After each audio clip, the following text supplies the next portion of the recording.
오늘 본문 마태복음 28장 18절에서 20절을 선교 명령이라고 선교적 관점에서 설명합니다. 그런데 교육학적 관점에서는 교육 명령이라 이렇게 해석을 합니다. 왜냐하면 세례 주고 가르쳐 지키게 하라고 하셨기 때문입니다. 사실 이것은 같은 것입니다. 가르치지 않고 그에게 복음을 전할 길이 없기 때문에 그렇습니다. 오늘은 교사주일을 맞이해서 좋은 스승, 좋은 제자라는 제목으로 말씀을 나누려고 합니다. 먼저 제자부터 보겠습니다.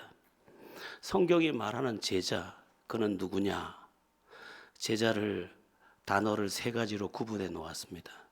첫 번째, 원어는 사용하지 않고 첫 번째는 배우는 자입니다. 제자가 누구냐? 배우는 자입니다. 이것은 매우 중요한 것입니다. 여러분, 배울 줄 알아야 그가 복된 사람입니다. 불행한 사람은 배울 줄을 모릅니다. 지혜로운 사람은 타산지석, 타산, 다른 산에서 일어난 사건, 타산, 다른 산에 돌 깨지는 것을 보고도 깨닫는다. 우리말로 하면 어떤 사람 망하는 거 보고도 배운다라는 것입니다. 그가 복 있는 사람입니다. 왜냐하면 뭘 보고도 도둑질하니 저렇게 되네. 그럼 안 되는 거구나. 이렇게 배울 수 있는 사람. 그가 지혜로운 사람이고 복된 사람입니다. 남이 잘 되는 것도 보고 배우고 남이 안 되는 것도 보고 배우고 배울 줄 아는 사람. 그가 복된 사람입니다. 여러분, 눈을 크게 뜨고 자세히 보십시오. 누가 세상을 다스립니까? 배운 사람이 다스리는 겁니다. 누가 다스림을 받습니까? 배우지 않은 사람이 다스림을 받는 것입니다. 배우는 것은 그렇게 크고 놀라운 것입니다. 특별히 우리가 주님의 제자라고 할 때 우리는 주님께 더욱 배워야 합니다. 주님께서 세워주신 교사, 스승, 목사, 그들을 통해서 주님을 더욱 배워야 합니다. 주님의 은혜를 누가 가져가느냐? 주님께 나와서 주님을 배운 사람들입니다. 예수님께서 말씀하셨습니다. 수고하고 무거운 짐진 자들아 다 내게로 오라. 내가 너희를 쉬게 하리라. 나는 마음이 겸손하고 온유하니 너희는 내게 배우라. 그리하면 쉼을 얻으리니. 배워라, 배워라. 우리는 수고하고 무거운 짐진 자들아 다 내게로 오라. 여기까지만 하고 마는데 그 다음에 배워라 이거를 말하지 않는데 배워야 벗겨집니다. 무거운 짐도. 그러니까 못난 사람은 배우지 않아서 늘 무거운 짐을 지고 그냥 사는데 주님께 나와 배운 사람은 무거운 짐을 벗고 자유의 날개를 치게 되는 것입니다. 어리석은 자가 되지 말고 잘 배우십시오. 예배 시간에도 배우십시오. 성경 공부를 통해서도 배우십시오. 배우면 그는 승리하게 됩니다. 왜? 주의 말씀은 진리이기 때문에 그렇습니다. 두 번째, 성경이 말하는 제자는 누구냐? 따르는 자입니다. 따르는 자. 따른다는 것은 순종으로 의미합니다. 못난 제자가 누구냐? 안 따르는 자입니다. 자꾸만 딴 데로 갑니다. 저도 목회를 하면서 이렇게 가르쳐 보면 잘 안 따르는 사람들이 있습니다. 나중에 보면 그가 복된 자리에 있지 못합니다. 잘 따르는 사람이 있습니다. 곁에 와서 묻고 잘 따르고. 그 사람들은 복이 있습니다.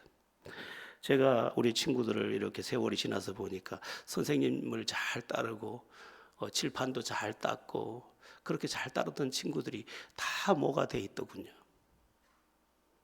주님을 잘 따른다. 그가 주님을 잘 따랐다 하면 어떻게 되겠습니까?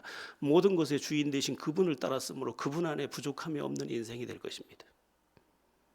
그래서 다윗이 고백하기를 여호와는 나의 목자시니 내가 부족함이 없으리로다. 잘 따랐습니다. 여러분 잘 따르세요. 거역하는 영에 붙들리면 여러분 복되지 못합니다. 순종하는 영을 달라고 기도하십시오. 그래서 잘 가르치는 자를 잘 따르십시오. 특별히 주님을 가르치는 그를 뒤에 디모데 전후서에 가보면 배나 존경하라고 되어 있습니다. 왜 배나 존경하라 그랬을까요? 그래야 들리기 때문입니다. 저 사람이 틀렸어 하면 안 들리는 겁니다. 저 사람 귀에 하면 들리는 겁니다. 여러분의 삶 속에 따르는 제자의 삶이 있고, 또 학생들도 스승을 잘 따르고 선생님을 잘 따르고 교회의 가르침을 잘 따라서 복된 사람들이 다 되기를 바랍니다. 예수님을 잘 따랐던 12제자들 보십시오. 다 보잘것없는 사람들이었습니다. 갈릴리 저 촌사람들. 예루살렘에 얼마나 대단한 사람이 많았는데 저 변방에 이방의 갈릴리, 사람 취급도 안 하던 그들이 예수를 따르자 그들이 지금 역사 속의 위대함으로 2000년을 계속 흘러오고 있습니다. 여러분, 피터가 누굽니까? 베드로입니다. 존이 누굽니까? 요한입니다. 제임스가 누굽니까? 야고보입니다. 폴이 누굽니까? 바울입니다. 안드레는 그냥 그대로 안드레. 필립이 누굽니까? 빌립입니다. 다 12제자 이름과 그 사도들의 이름을 빌려서 지금 2000년 동안 그 위대한 이름을 반복할 만큼 주님을 따른 인생의 그 결론은 위대하고 놀라운 것입니다. 우리는 자꾸만 따르지 말아야 할 것을 따라가고 있습니다. 죄악을 따르고 자기 생각을 따르고 욕심을 따르고 감정을 따르고 그러다 보니까 여기 쑤셔박히고 저기 쑤셔박히고 우리의 인생에 곤두박질밖에 남은 것이 없는 비극이 우리에게 있는 것입니다. 여러분이 주님을 잘 따라서 타인만 고백하는 것이 아니라 여러분도 내게 부족함이 없습니다. 그렇게 고백하는 은혜가 있기를 축원합니다. 성경이 말씀하는 제자 세 번째는 스승이 하는 일을 하는 사람입니다. 그러니까 도제라 그럽니다. 스승이 하는 것을 하는 사람이 제자입니다. 스승에게 배워서 스승이 하는 것을 하는 것입니다. 주님은 뭘 하셨습니까? 진리를 가르치셨고 병든 자를 가르치셨고 복음을 전하셨습니다. 우리도 그 제자가 된 우리도 그것을 해야 합니다. 가르치고 전파하고 치유하고.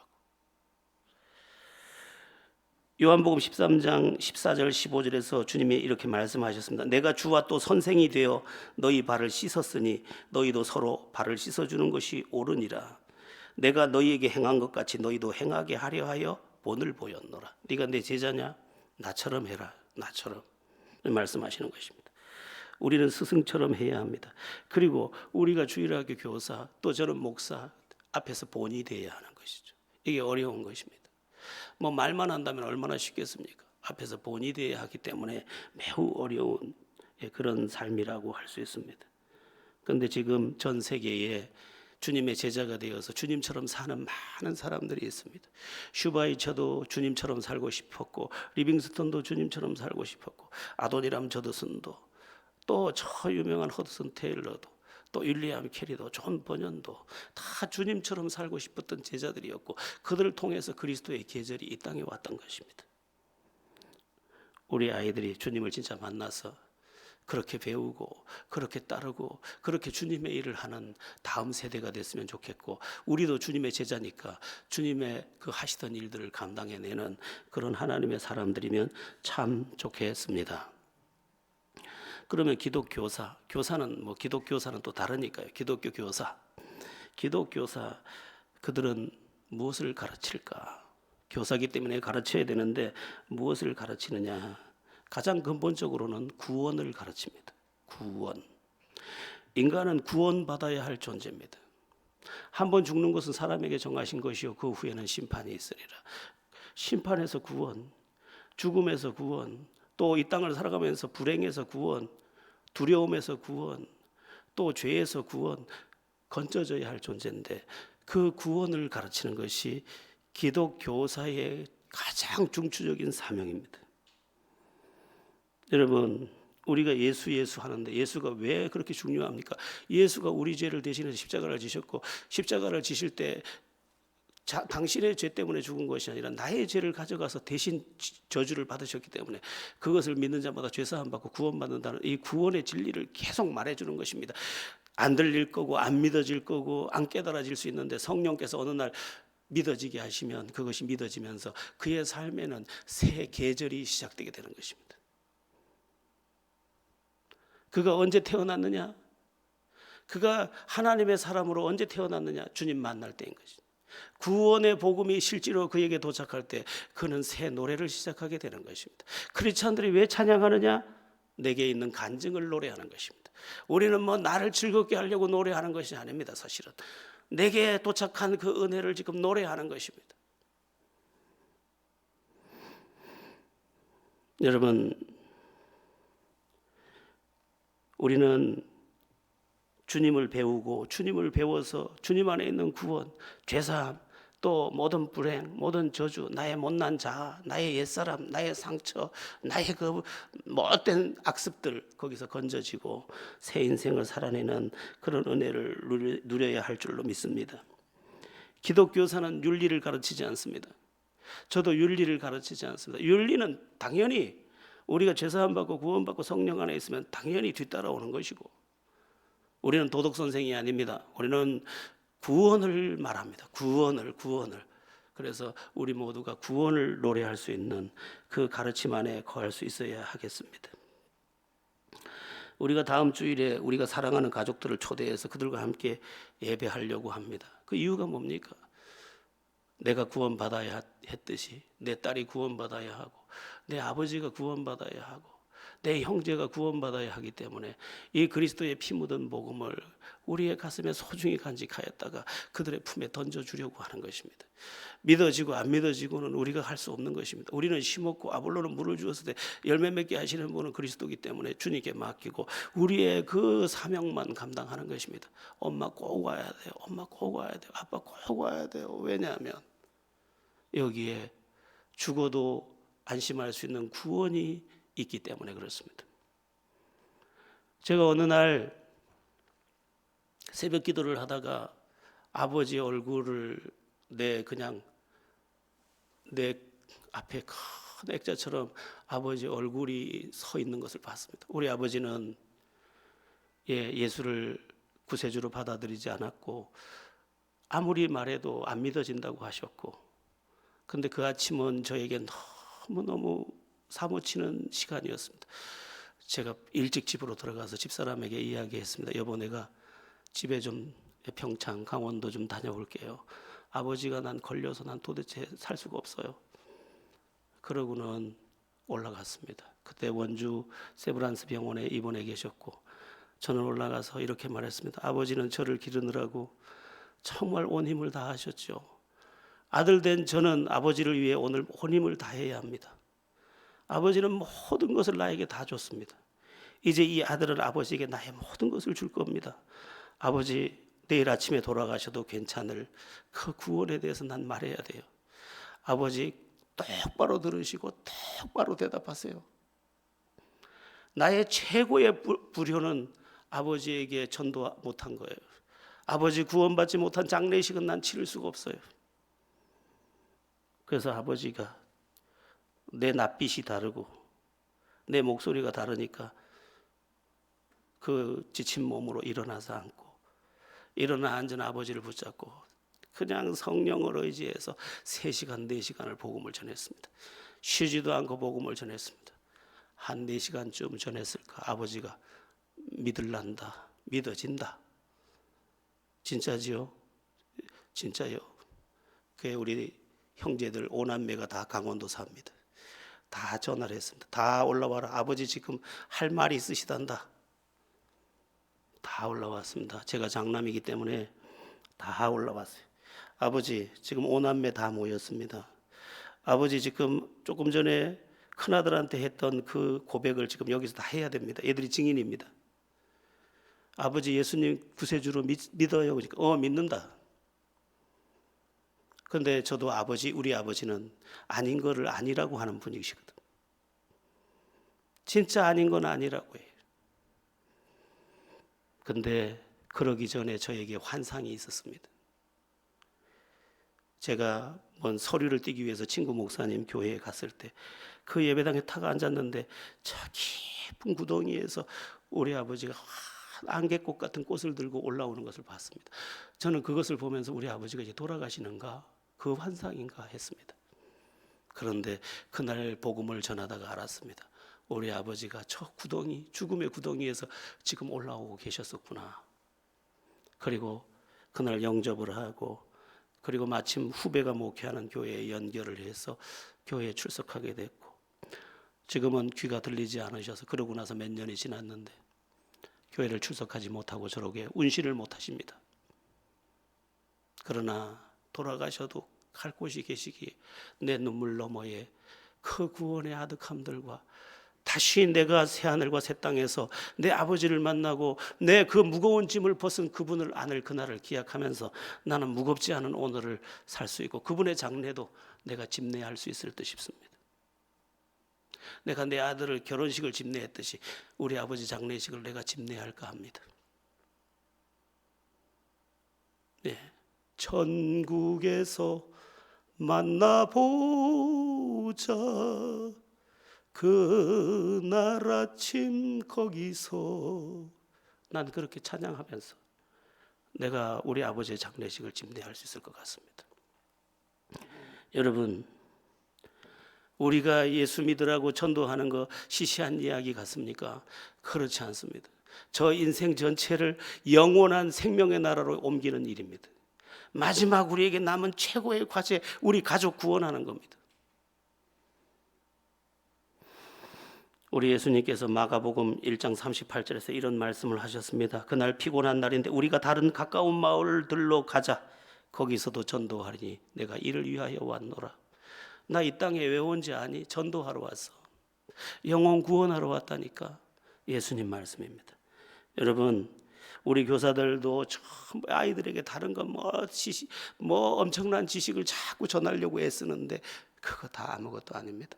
뭐 물론 필요하겠죠. 그러나 이 아이가 구원받았는지 구원을 받았는지 예수 만났는지 그게 제일 다급한 질문인 거죠. 예수 안 받았는데 공부 뭐 1000가지 만가지를 한들 뭐 합니까? 다 아무것도 아닙니다.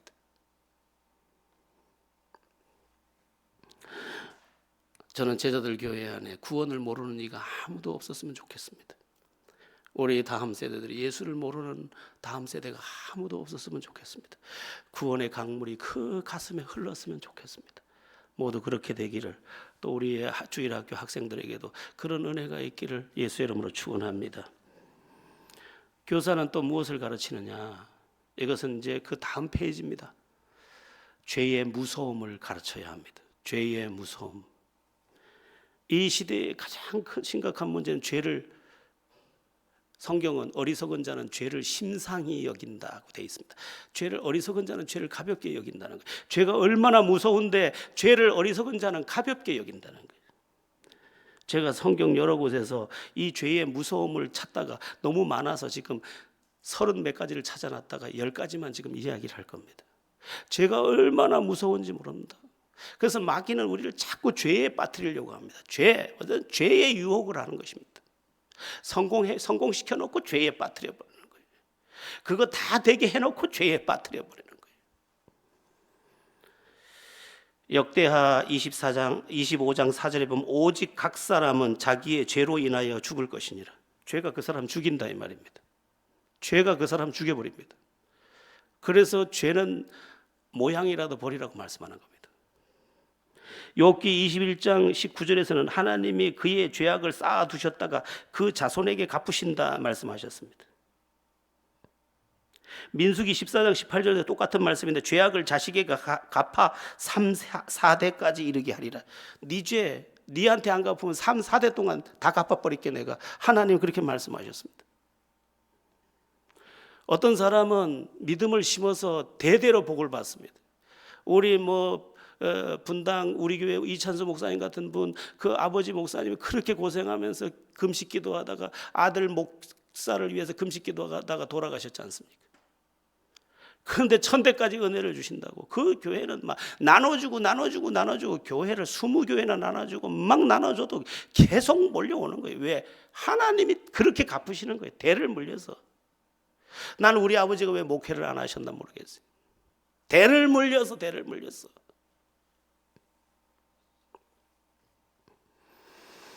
사무엘하 7장 14절에서는 만일 죄를 범하면 내가 사람의 막대기와 인생의 채찍으로 징계하겠다.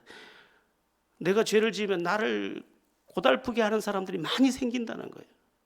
인생의 채찍, 인생의 막대기, 어디서 왔는지 나를 괴롭히는 사람이 항상 내 곁에 있는 거죠. 우연한 일이 아닌 거예요. 그리고 완전 범죄는 없습니다. 민수기 3장 23절에 보면 너희 죄가 정녕 너희를 찾아낼 줄 알라. 죄가 내가 지은 죄가 딱 찾아와서 너 이렇게 지명한다는 거예요. 우리 학생들 몰래 죄 짓지요. 다 죄가 찾아와서 니잖아 이렇게 말해주는 거예요. 욥기 20장 27절에서 똑같은 말씀이 나오는데 하늘이 그의 죄악을 드러낼 것이요 땅이 일어나 그를 칠 것이라. 죄는 반드시 보응을 부릅니다. 시편 66편 18절 죄인된 자가 기도를 해도 주께서 듣지 아니하시리라. 그 기도 다 헛되다는 거예요. 그 죄인이 하는 기도는 다 허무하다는 거예요. 그뿐만 아닙니다. 시편 125편 5절에 보면 죄를 짓는 자에게는 안 되고 망하는 그리고 안 풀리는 나쁜 사람과 함께 다니게 하시겠다 말씀하십니다. 안 풀리게 하고 나쁜 사람 만나서 나쁜 사람과 더불어 망하게 한다는 거예요. 여러분 곁에 누가 있습니까? 좋은 사람이 있어야 돼요. 영적 삶은 좋은 사람이 옆에 붙는 거예요. 왜? 하나님이 좋은 사람을 붙여주는 거예요. 다윗 옆에 그렇게 좋은 용사들을 30용사 또 그 뒤에 30용사 그 엄청난 사람들을 다윗에게 붙여주는 거예요. 왜? 하나님이 그를 기뻐하니까 하나님이 자꾸만 붙여주시는 거예요.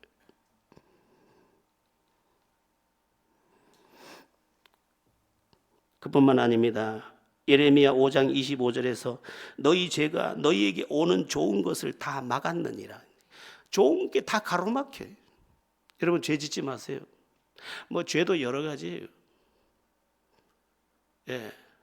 하마르티아라는 단어가 죄인데 관역을 빗나가다 그리 가면 안 되는데 이게 잘못된 길로 가고 있다는 거예요. 내 양심에 꺼리는 길로 가고 말씀을 꺼리는 길로 가고 하나님의 영이 불편해하는 그 길로 가는 그 사람, 그는 자기에게 오는 복을 다 자기가 막아버린다는 거예요.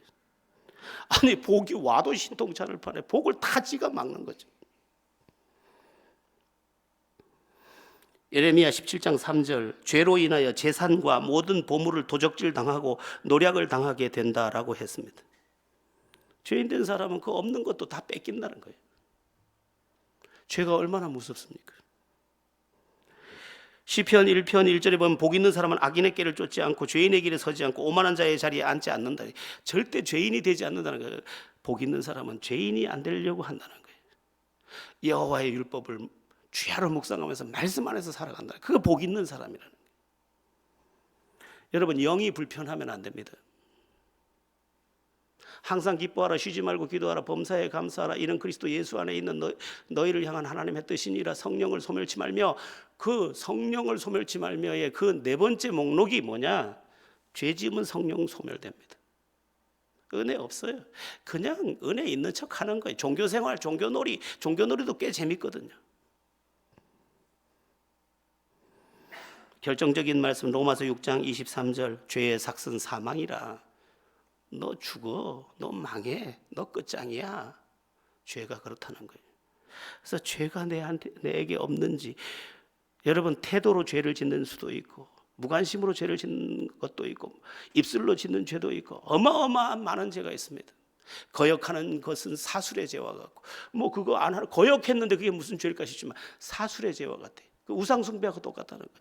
얼마나 많은 죄가 우리 앞에서 우리를 회방하면서 여기까지 온지 모릅니다. 그런데 어리석은 자들은 죄를 심상히 여기고 죄를 가볍게 여깁니다. 우리 지금 다음 세대들 보면 전부 죄를 가볍게 여깁니다. 뭐 어지간한 뉴스를 볼 수가 없어. 다 죽였다는 거예요. 다 죽였다는 거예요. 여러분 너 살리면 나 살고 너 죽이면 나 죽는 거예요. 근데 널 죽여버리겠다는 거예요. 그게 뭔 소리예요? 나 죽이겠다는 거예요. 자기가. 얼마나 어리석어요. 앞에 사람 뺨을 때려보세요. 내 뺨이 드디어 한 대 맞죠. 그 사람 때린 것 같지만 내가 맞는 거예요. 그 사람을 올려줘 보세요. 그 사람이 나를 올려주니 그 사람 올린 것 같지 내가 올라간 거예요. 우리가 얼마나 잘못 배워서 나를 불행하게 하며 사는지 모릅니다. 죄를 가르쳐야 합니다. 죄가 얼마나 무서운지를 가르쳐야 합니다. 또 기독교사 무엇을 가르치느냐? 기도를 가르칩니다. 기도. 아이들에게 기도를 가르쳐주면 이 아이들이 기도를 시작할 때 놀라운 일이 일어납니다. 우리 돌아가셨습니다만은 우리 수영로교회 원로 목사하셨던 정필도 목사님, 그분은 중학교 때 은혜를 받고 그때부터 기도에 재미를 들였습니다. 기도하니까 탁탁 응답이 되는 거예요. 그래서 목록을 빼곡하게, 그분의 수첩에 보면 기도 목록이 가득합니다. 왜냐하면 기도하면 응답하고, 기도하면 은혜 주시고, 기도하면 능력 주시고. 기도는 응답만 가져오는 게 아니라 은혜 가져오죠, 능력 가져오죠, 지혜 가져오죠, 해답 가져오죠, 또한 새 일을 이루죠. 이 기도가 얼마나 귀한지를 알았던 거예요. 그리고 내 영혼이 막 살아나는 거죠. 갈라디아서 4장 6절, 너희가 아들임으로 하나님이 그의 아들의 영을 우리 마음 가운데 보내사 아빠 아버지라 부르게 하셨느니라. 하나님이 당신을 어떻게 부르게 하셨다고요? 아빠 아버지라고 부르겠대. 한번 해봅시다. 아빠. 예. 제가 그 후배 목사님 교회에 뭐 볼 일이 있어 갔다가, 그 아버지 원로 목사고 아들이 지금 담임 목사인데, 내가 그 고목사 올해 나이가 어떻게 되노 하고 물었더니 고목사가 53입니다. 그러더니, 근데 왜 물어봤냐? 자기 아버지 원로 목사님이 저기서 걸어오는데 아빠 이렇게 부르더라고요. 지도 목사고, 지도 아들이 자식이 크고, 아빠 이렇게 얼마나 친밀하게 들리는지. 아, 우리 고목사가 정말 아름다운 삶을 사는구나. 저 원로 목사를 보고 담임 목사가 아빠 하고 부를 수 있는 이 따스함. 그 내가 보기 좋소. 내가. 근데 하나님 아버지를 부를 때도 친밀한 이름, 아빠, 아버지. 여러분, 우리 학생들이 만약에 하나님을 아빠로 부르고 그 하나님에게 도움을 구하고 응답을 구하고 은혜를 구해서 그것을 지금 삶에서 가지고 누린다, 그러면 아이들 손댈 거 없습니다. 왜? 아이가 기도할 거니까. 기도는 하나님이 당신의 백성에게 준 가장 풍성한 영적 창고입니다. 이 사실을 잘 알았던 히스기야는, 아니 사무엘 선지자는 내가 기도를 쉬는 죄를 범치 않겠다고 했습니다. 기도 쉬면 이 모든 것을 다 가질 수 없고, 기도를 쉬면 이 모든 것을 나눠줄 수 없기 때문에 기도를 쉬는 것을 죄로 여겼습니다. 그래서 이후에 선지자 사무엘의 입술의 말이 한마디도 땅에 떨어지지 않았다고 말씀하고 있습니다. 그가 뭘 하든지 하나님이 다 해주셨다는 거예요. 여러분도 기도하세요. 우리 예수님의 제자, 우리가 먼저 제자인데 예수님의 제자는 기도하는 사람입니다. 주님이 기도하신 것처럼. 그래서 여러분도 기도하고, 우리 자녀들이 기도를 배워서 기도로 자기의 문을 열어가는, 여러분 나중에 여러분이 손댈 수 없는 그곳에 우리 자녀들이 가 있을 때, 아이들이 어떤 방법도 없을 때, 그때 우리는 어떻게 할 겁니까?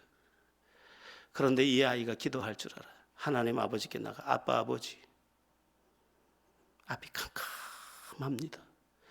그러나 빛이요 길이요 진리요 생명이신 주님께는 길도 있고 미래도 있으며 영광도 있습니다. 열어 주옵소서 하면 쥐가 응답 받아가지고 쥐가 기도한 것을 통해서 대로를 여는 은혜를 누리게 되는 것입니다. 우리는 우리 다음 세대들에게 기도를 가르쳐야 합니다. 그래서 저도 목회를 하면서 가끔가다 기도 설교를 할 수밖에 없는 게, 여러분들이 기도를 쉬면 안 되기 때문에 그렇게 하는 것입니다. 자, 뭐 그렇게 말하면 여러 가지가 있을 것인데 이 정도만 말씀드리고요. 그럼 기독 교사는 어떤 사람이어야 하느냐? 누가 가르칠 수 있느냐? 첫 번째는요, 거듭난 사람, 주님을 만난 사람입니다. 주님을 만난 사람이라야 주님을 말할 수 있는 겁니다. 주님을 만나지 못한 사람이 하는 말은 공허합니다. 제가 여러분에게 주님을 말할 때 내가 주님을 만난 것이 여러분에게 느껴져야 합니다. 그렇지 않으면 내 얘기는 다 공허한 것입니다. 그런데 제가 누구를 상담을 하거나 누구에게 예수를 말할 때 그의 가슴에 생명이 들어가 버려야 되는 거예요. 생명을 가진 사람은 생명을 만나게 되어 있습니다.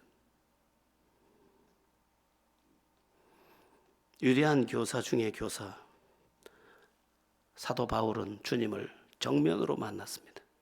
주님을 정면으로 만났기 때문에 그의 인생을 정면으로 살아냅니다. 그는 심지어 재판을 받으면서도 예수를 소개하고, 그 끌려가면서도 예수를 소개하고, 감옥에 있으면서도 예수를 전하고. 왜? 내가 예수 안에서 다시 태어났거든. 그 태어난 간증이 가슴에만 있는 게 아니라 온 존재 속에 있기 때문에 그의 입에서 쏟아지는 것, 그의 표정에서 쏟아지는 게 다 예수인 거예요. 좋은 교사의 첫 번째 조건이 뭐냐? 내가 예수 만나서 다시 태어났다. 본 어게인의 사건이 내게 있었다. 나는 예수님을 만난 게 틀림없다. 이게 있는 사람이 교사의 가장 핵심적 자격을 가진 사람입니다. 내가 만난 예수를 말하는 거예요. 크리스찬은 다 간증자예요. 그런데 그가 체계적으로 내가 만난 예수를 말씀에 근거해서 전달할 수 있는 상태, 그게 교사의 사역입니다. 우리 제자들 교회에 주님을 만난 간증을 가진 교사들이 주님을 증거하고 전달해 주는 그런 은혜가 있기를 바랍니다. 나중에 우리 시우도 지금까지 잘 듣고 있거든요. 우리 시우도 나중에 선생님 되세요. 그리고 뭐 또 지금 벌써 집사니까 조금 있으면 금방 이제 장로님 될 거고, 예. 조금 있으면 금방 목사도 될 수 있고. 예. 두 번째는 어떤 사람이냐? 좋은 스승. 기독교사는 어떤 사람이냐? 믿음의 사람입니다. 믿음의 사람. 어떤 믿음? 이 아이가 예수님 만나기만 하면 새 인생 된다는 믿음. 하나님이 역사하면 이 아이도 완전히 새롭게 된다는 믿음. 그게 나거든요. 우리 모두거든요. 예수 만나면 그가 새롭게 된다. 저 천둥벌거숭이 막 예배 시간에도 막 의자 밑을 기어 다니고 막 여자들 치마나 걷어 올리고 이러던 아이도 예수 만나면 위대한 인생 된다. 지금 그런 목사들 많습니다. 지금 그런 목사들이 천지입니다. 천지. 왜? 예수님을 만났거든요. 뭐를 통해서? 그 교사의 믿음의 가르침을 통해서. 우리가 여기 앉아 있는 아이들, 이게 얘들이 과연 새 인생이 될까? 얘들이 정말 그리스도인으로서의 빛을 발할까? 그냥은 어림도 없죠. 그런데 우리의 믿음의 가르침들이 저 아이들에게 도착했을 때 저 아이들의 생애는 우리보다 더 눈부시고 우리보다 더 아름다운 인생이 되는 것입니다. 그래서 우리는 믿음 가지고, 오늘도 말씀이 역사하면 우리 아이들이 변한다. 이 믿음 가지고 선포하고 말하는 것입니다. 여러분들이 믿음 가지고 가르치시고 또 믿음 가지고 배우는 그런 은혜가 있기를 바랍니다. 기독교사 누구냐? 기도하는 사람입니다. 내 힘으로 아이들을 변화시키지 못합니다. 저도 여러분들을 제 힘으로 절대 변화시키지 못합니다. 제가 수도 없이 해봤습니다. 어떤 분의 집에는 매일 2년 동안 제가 가 있었습니다. 생선 장사하시는 분 옆에 가서 저도 생선 장사를 같이 2년을 했습니다. 그래서 변했느냐? 아니요. 성령께서 가셔서 그 눈을 열고 마음을 열어서 그에게 새 생명을 주지 않으면 내 수고가 다 허무한 것입니다. 그래서 기도하는 것입니다. 주님, 저 아이에게 은혜를 베푸소서. 저 눈을 열어 주의 기이한 것을 보게 하소서. 우리의 기도를 타고 성령이 운행하시며 그 눈을 열어 그에게 믿어지는 은혜를 주고, 믿어지니까 주님이 만져지고 주님이 만져지고 경험되어지면서 그 인생에서 새로운 행진이 시작되는 것입니다. 우리 교사들은 그래서 기도 많이 해야 합니다. 와서 아무리 그럴듯한 말을 해도 그 말은 힘이 없어요. 하나님에게만 권능이 있는 것입니다. 내가 어눌한 말을 해도 성령께서 내 어눌한 말을 사용하면 그건 위대한 말이 되는 것입니다. 기도하는 교사들 다 되기를 원합니다. 또 누가 기독교사냐? 교사로서 정말 귀한 자격자 누구냐? 행복한 사람입니다. 행복하지 않은 사람은 행복을 전달할 수가 없습니다.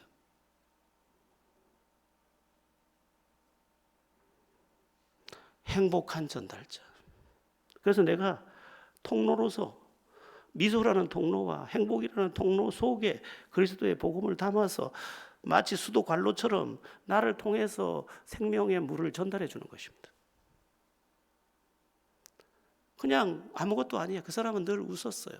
그랬는데 저쪽에서 그 웃음의 통로를 통해서 변화를 경험했다는 거예요. 기독교사는 자기 안에 행복한 고백이 있어야 합니다. 나는 행복해요. 죄사함 받았으니. 행복이 여기에 실제로 있어야 합니다. 그냥 하는 얘기 말고 실제로 내가 행복합니다. 주님 안에서 이 고백이 진짜일 때 내가 전달하는 생명이 거기에서 행복의 씨앗이 되는 것입니다.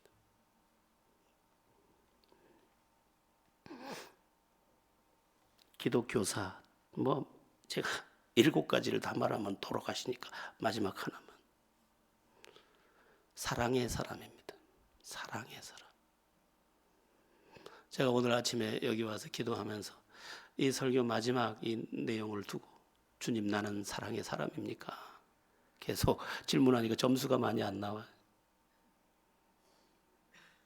내가 사랑의 사람이어야 하는데 축복의 사람, 저 사람이 잘 됐으면 정말 좋겠다.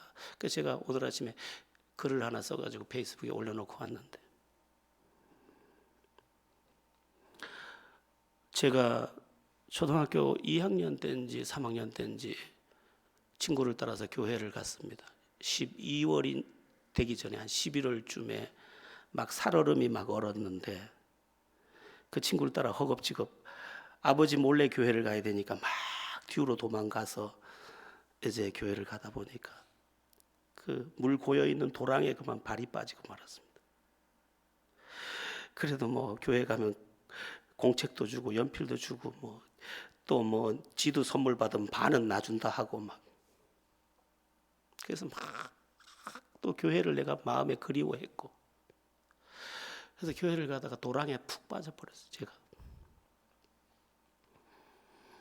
그래서 교회에 도착했는데 그만 그 강원도의 겨울은 많이 춥잖아요. 꽁꽁 언 발을 가지고 마룻바닥을 밟는 자리마다 푹푹 젖은 게 이제 들어가니까 그 어떤 선생님이 나를 불렀지. 자기 옆에 딱 앉히더니 치마로 싹 내 발을 덮어주는